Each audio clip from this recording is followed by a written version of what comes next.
Welcome back to the channel, everybody. Thank you so much for joining me and allowing me to continue to be your daily advocate.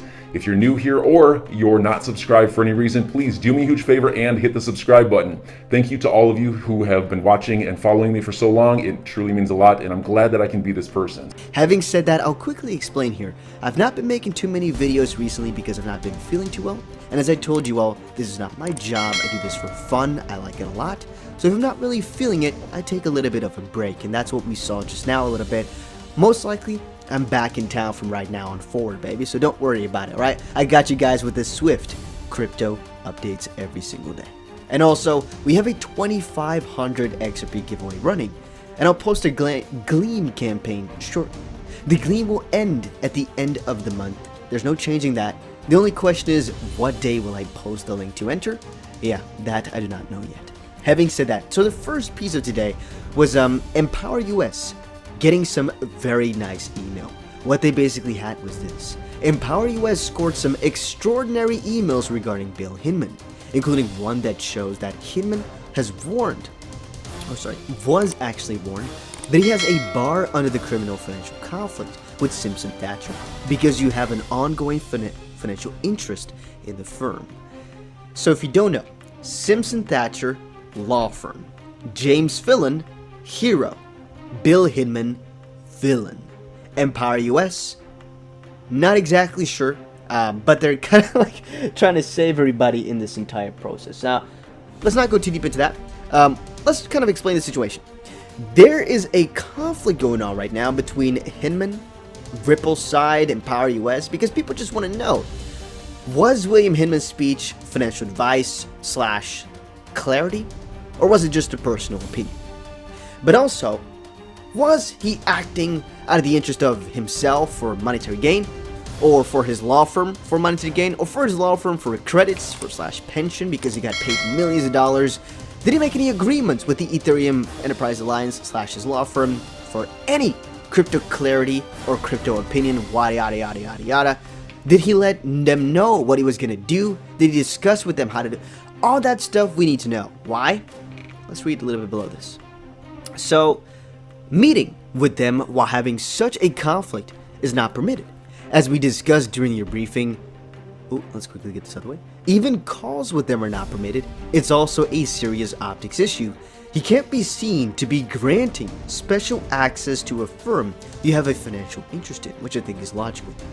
But Bill, it occurs that to us that you have a full financial conflict of interest with your old firm, not just an impartiality one. Hence, you should not be having any meetings with your old firm, even group meetings. The SEC is desperate to keep its own Hinman emails from Ripple.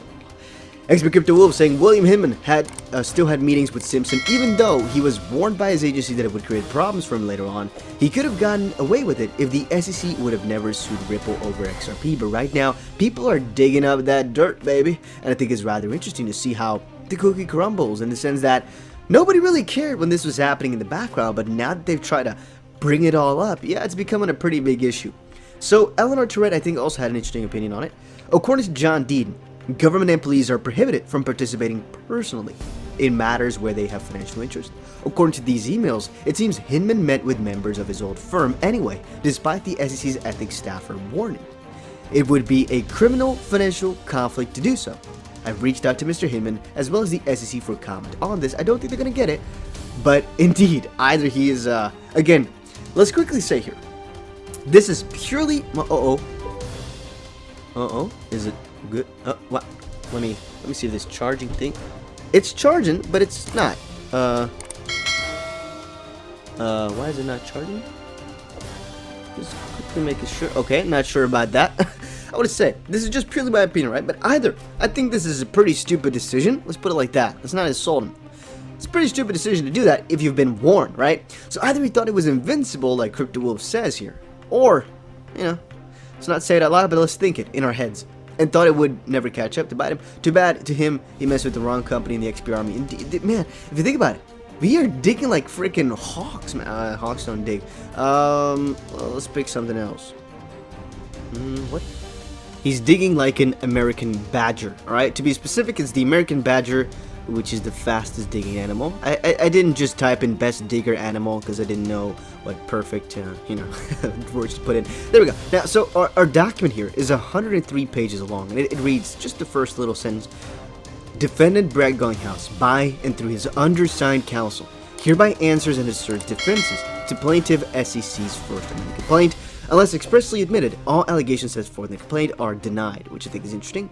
And for Chris Larson, you can already guess it, of course, it's the same little story, and reserves his right to request dismissal of the complaint on any and all grounds. Unless expressly admitted, all allegations set forth in the complaint are denied. I've been checking through this for a little bit, but I'm not so sure exactly what I can fetch out of this for y'all. I cannot tell you if this is good or bad because these are really logical answers to all the allegations that the SEC people put up. But here you can see responses to plaintiffs' allegations, and you can, for example, see every single thing the SEC alleged if you look back at their initial complaint. Right now you can see Chris Larson, the co-founder of Ripple's answers, and they're all quite logical, They're all quite logical in any way, shape, or form. So again, I'm not too sure how strong this all sounds or how good this is. He's just denying everything and just basically explaining the situation everywhere. I'm not exactly sure what we would have expected or nah, nothing. Alright, so I've been checking out the internet for a little while as well. Tony Edward, this is about the previous query. Hey John Deaton, we have to do a follow-up interview with these new details. Jeremy, for example, there's nothing really said on the matter just quite yet. I think we should actually look at John Deaton. Okay, I've been checking him out as well, so he also had a couple of really interesting opinions. Again, John Deaton usually is one of my Wait a minute. Breaking. McDonald's and Walmart will accept Bitcoin as a form of payment via the Lightning Network. Okay, just wanted to quickly, I'm gonna press the like button on that. I didn't know about that, so this is kind of cool to see. Trending is Hinman. Interesting as well. Very, very interesting. Very interesting. We must add Sullivan and Cromwell. Doesn't matter whether they technically signed as a member of the Ethereum Enterprise Alliance because they represented Lubin and Consensus and was working to help grow the EEA. The goal was to empower all enterprises on the Ethereum blockchain. All says all. That goes really deep into all of this, guys. Oh my days. You can spend most likely a couple of days just reading through all of this. It's crazy. It really is crazy. But let's quickly see his latest piece. This is already like about 40 minutes ago or so, so I'm guessing he hasn't read the news which we are reading right now. In today's divided times, it's refreshing to see how a decentralized community has come together demanding integrity and transparency from a government agency. Empower US efforts are 100% independent of mine, Crypto Law US, or the 66,000 XP holders who demanded a fair playing field. But Jason Foster here and Empowered US is putting in the work. They definitely are. They're doing a really, really good job trying to kind of aggregate everything together. Little problem though, it's a bit slow for my taste. I mean, these things have been out for a little while and nobody's commented on the matter yet. Then again, we did remember, right now we have ourselves the answers, and so it is going to be 7 days, right? Which is the SEC's deadline to file their specific responses to all of this, if I'm not mistaken.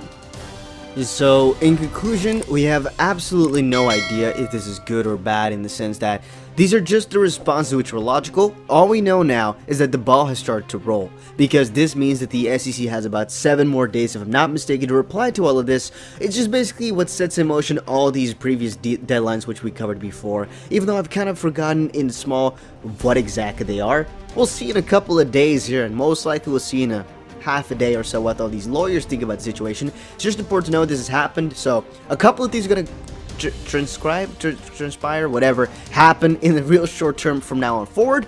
Stay excited for that, stay watching for that. A lot of people are saying, explain all these hundreds of pages to us. So enjoy your day, everybody. I'm always here for you. Leave any comments or questions below, and be sure to subscribe. But thanks, everybody. I really appreciate you. Enjoy your day, and I always have your back. So thanks so much, everybody.